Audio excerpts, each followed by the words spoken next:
ప్రజలే కేసీఆర్లే తయారైనరు కొత్తగా.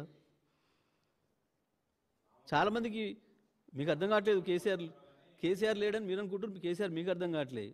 మేము ఏంటి పోయినా కేసీఆర్ కనబడుతున్నాం, వాళ్ళే ఉపన్యాసం ఇస్తారు మాకు.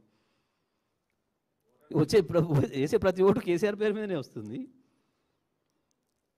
వాళ్ళకి తెలియదా కేసీఆర్ మమ్మల్ని పంపిండని? కేసీఆర్ ప్రతినిధులే వచ్చిందని వాళ్ళకి తెలుసు. అదే నువ్వు కొంచెం ఆలస్యమైనవు, అదే చెప్పిన జర చూయించు ఒక్కసారి, అందరిని రిపోర్టర్లు తీసుకుపోయి చూయించు. 2 ఏళ్ళు పట్టిందా అది తెలవడానికి? కమాండ్ కంట్రోల్లో నిఘా పెడతారని చెప్పి తెలవడానికి, ప్రగతి భవన్లో బాత్రూమ్ ఉందని తెలవడానికి 2 ఏళ్ళు పట్టిందా నీకు? ఇంకా చిన్న విషయాలు తెలుసుకోవడానికి 2 ఏళ్ళు పడితే నువ్వు ఏ ముఖ్యమంత్రివి ఏం చేస్తావు? అది ఉంటే అది మిమ్మల్ని అందరినీ తీసుకుపోయి చూపించి బయట పెట్టాలి కదా ఇది ఉంది అని. ఎవడన్నా ఓ త్రిజోడి కట్టుకున్నారు, డబ్బులు దాచిపెట్టుకోవడానికి స్ట్రాంగ్ రూమ్లు కట్టుకున్నారంటే విన్నాం, కానీ బాత్రూమ్ కూడా బుల్లెట్ ప్రూఫ్ పెట్టుకున్నారు. అసలు దేనికి కొట్టింది ఆ మాట? దేనికి వచ్చింది? తెలివితో మాట్లాడే మాట, తెలివి లేక మాట్లాడే మాట. బాత్రూమ్కు బుల్లెట్ ప్రూఫ్ అనేది ఇది ఆశ్చర్యం. ఇది నవ్వుకుంటారు వినేటోళ్ళైనా సోయి కూడా, ఆ జ్ఞానం కూడా లేకుండా మాట్లాడే మాట అది. ఇంకేమన్నా భూగర్భ గృహాలు నిర్మాణం చేసుకున్నారు ఇదేదో అంటాడు వాడన్న తెలివి ఉన్నాడు. గంత తెలివి కూడా లేకపోతే ఎట్లా బాత్రూమ్ పెట్టుకున్నారంటే నవ్వుకుంటారు కదా. చూపించాలి మరి, దొరికిన కమిషన్ ఏరా దాని మీద ఒకటి వాల్సమైనవు నువ్వు చెప్పిన దాని మీద ఒక కమిషను, కమాండ్ కంట్రోల్ మీద కమిషను వేసి ఎంక్వైరీ చేయరాదు చందు.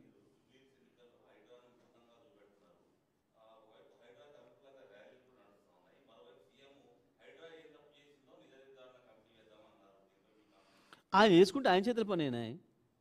దాన్ని ఓడి ఆపుతాడు? నువ్వు వేసిన కమిషన్లు ఓడి ఆపిండా, నువ్వు వేసిన పెట్టిన కేసులను ఓడని ఆపిండా? వేసుకో అన్నీ, ఎవడొద్దన్నాడు? హైడ్రా కూడా కొట్టింది, హైడ్రా బూచిగా మేము చూపించడం ఏంది?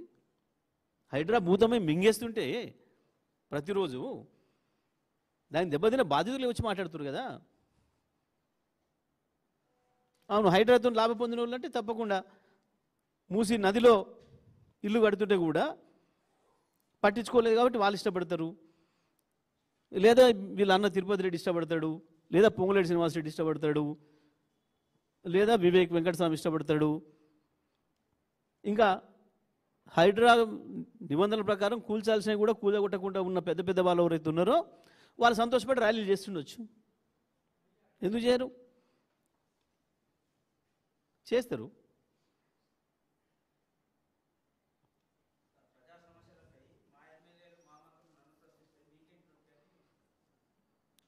ఎవడని మరి ఎవరు నొప్పింది? మీరు చెప్పినాం, గలబట్టుకొని అడుగుతున్నారా మిమ్మల్ని? అసలు మిమ్మల్ని ప్రశ్నిస్తే కూడా తప్పలేదు, మా ముఖ్యమంత్రి వల్ల కావట్లేదు, ముఖ్యమంత్రి చేత కావట్లేదని ఒక ఆయన ఏకంగా ప్రపంచ బ్యాంకే ఉత్తరం రాసిండు. ఏకంగా ప్రపంచ బ్యాంకే ఉత్తరం రాసి మా నియోజకవర్గంలో వరదలు వచ్చి కొట్టుకపోయింది, మా ముఖ్యమంత్రి పట్టించుకోవట్లేడు, 100 కోట్లు వేయండి మాకు అప్పు అని చెప్పి ఒక ఎమ్మెల్యే ఉత్తరం రాసిండు. దానికి ఆయన చెప్పాలి కదా సమాధానం. ఆయన అడిగితే మాకేం బాధ లేదు, అడగమనే చెప్తున్నాం, గల్లబట్టి నిలదీయండి అని చెప్తున్నాం మేము కూడా.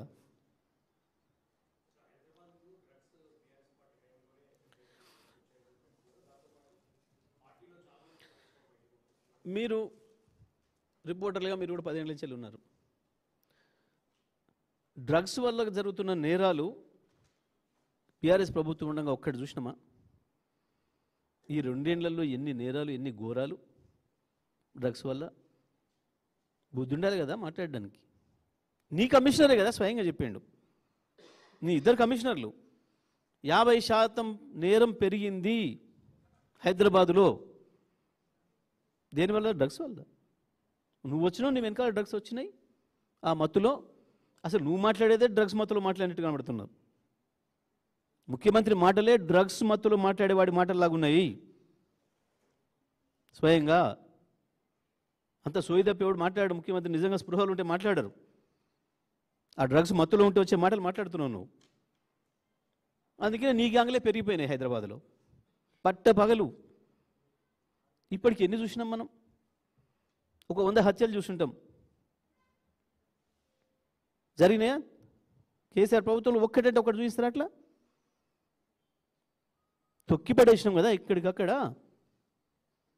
నువ్వు వచ్చినావు పోలీసుల పని పోలీసులు చేయనీయకుండా నీ పోలీసు విధులలో కూడా మీరు